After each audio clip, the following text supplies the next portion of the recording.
Welcome to CNN.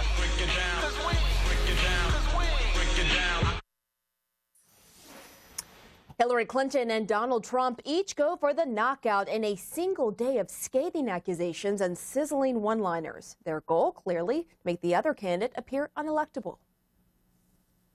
So the stakes in global statecraft are infinitely higher and more complex than in the world of luxury hotels.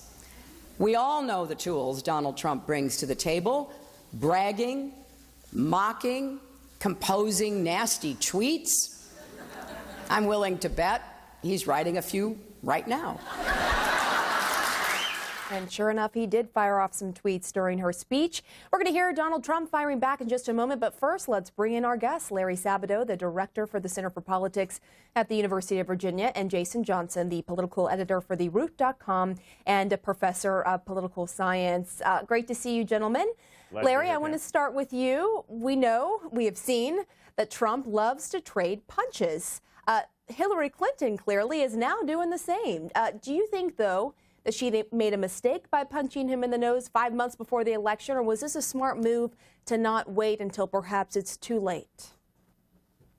No, she's just warming up. Believe me, this is going to be, a 20-round prize fight. It's never going to stop. It's only going to intensify. You used earlier the phrase scorched earth, and I think that's exactly correct. This is going to be a scorched earth campaign, not unlike 1964. Well, we're going to talk about 1964 and that famous ad, the 1964 Daisy ad to reflect President Johnson. Let's watch that, and then I'm going to talk to you on the other end. 10, 9, 8, 7, 6, 5, 4, 3, 2, 1, 0. These are the stakes to make a world in which... All right, so Larry, Clinton yesterday invoked this visual of President Trump and his finger on the nuclear button. You think she stole a page out of LBJ's playbook, right? Well, in politics, they call it borrowing, Pam. They don't call it stealing. Okay, borrowing, fair enough. These ideas have been around forever, as my good friend Jason knows. He's written a book on political consultants.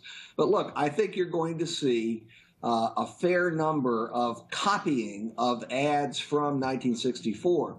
Another one that I bet you will see is a simple one. It's just photos of the Oval Office, and the narrator says, in this room, decisions are made and signatures are put on pieces of paper that change people's lives or end life altogether.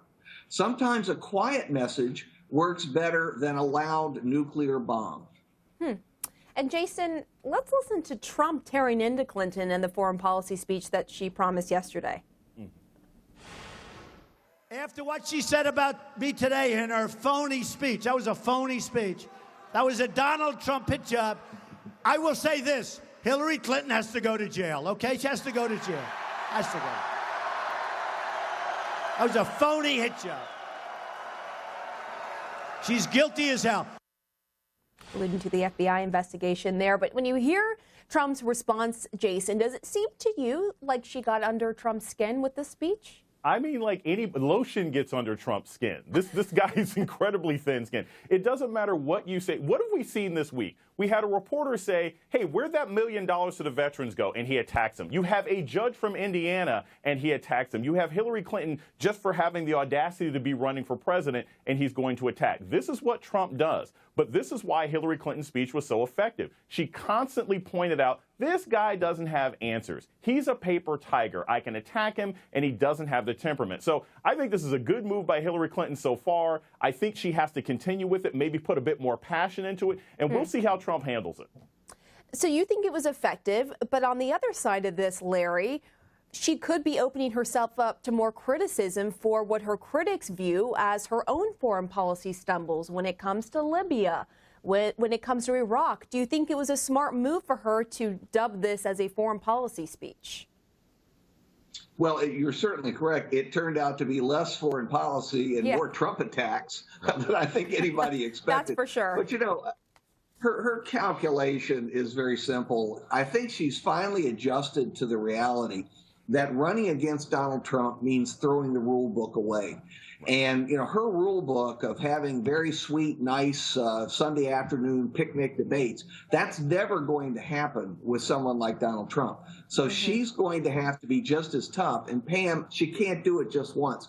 It's if you look back at her history, often she'll do something like this once. She did a good job of it, but then she says, well, that's done, and she checks it off the list. No, it can't be checked off the list. By October, if she's done her job and Trump's done his, we're going to run out of synonyms for nasty. Another reminder, this is a marathon, not a sprint. We still have 5 months to go. Larry Sabato, Jason Johnson, thank you so much. Thanks, Pam. And